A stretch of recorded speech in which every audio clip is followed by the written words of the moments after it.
As a student, I've learned that doing well in school is not just about intelligence or effort. Our emotions and motivation play a big role in how we perform and how we perceive learning itself.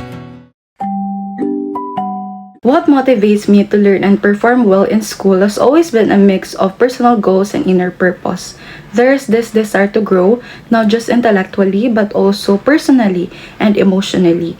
I've always seen education as more than just earning grades. It's about becoming a more capable version of myself. And I'm motivated by the idea that everything I learn today can eventually be used to help others, especially since I'm studying psychology.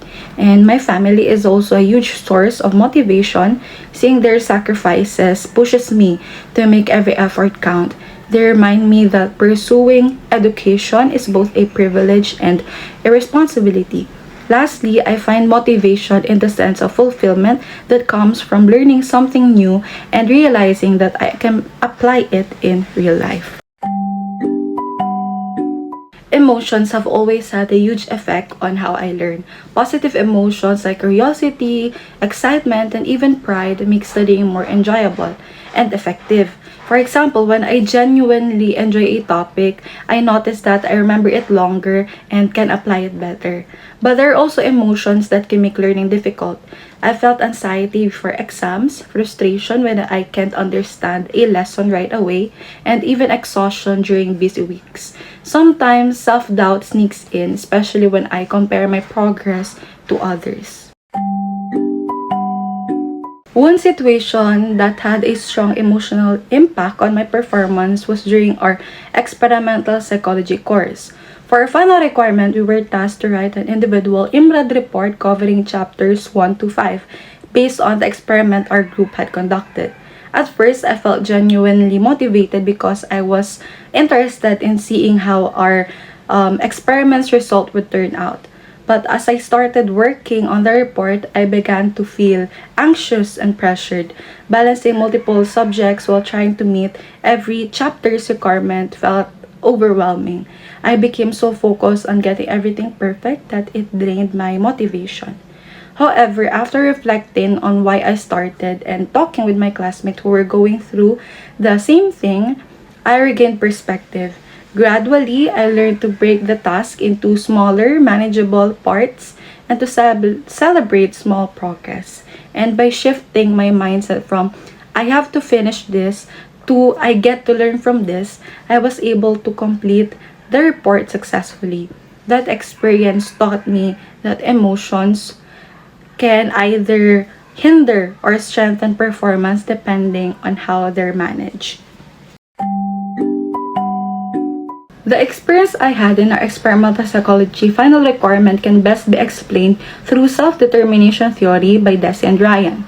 This chair highlights 3 basic psychological needs that drive motivation: autonomy, competence, and relatedness.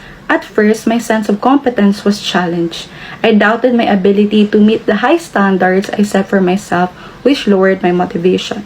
But as I started to take control of my own process, breaking down tasks and deciding how to approach each chapter, I regained my autonomy, which helped me feel more in control rather than pressured.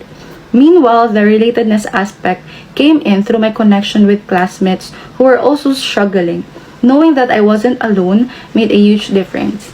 It created a sense of shared understanding and support that boosted my confidence to keep going. In addition, attribution theory by Wiener also applies. At first, I attributed my stress to external factors like workload and time pressure. But later, I learned to focus on internal, controllable factors like effort, time management, and attitude. This shift in how I interpreted my setbacks helped me maintain a more positive and growth-oriented mindset. As a learner, I discovered that managing motivation and emotions takes both self-awareness and intentional effort. One strategy that really worked for me was chunking tasks, dividing large projects into smaller, achievable goals. It made the workload feel lighter and helped me stay focused. Another effective strategy was self-reflection. I made time to journal about my progress and emotions, which helped me process stress rather than letting it build up. Whenever I started to lose motivation, I revisited my reasons for pursuing the course. not just to finish requirements but to genuinely grow in this field. I also practice self-compassion. I learned that it's okay to slow down and give myself grace when things don't go as planned. Instead of constantly criticizing myself, I tried to be kinder, reminding myself that growth takes time. A big part of my motivation also came from my family. They've always been my steady support system, encouraging me when I doubt myself and celebrating every small win along the way. Their belief in me reminds me why I started this journey. And above all, I've learned that I don't have to do everything by my own strength.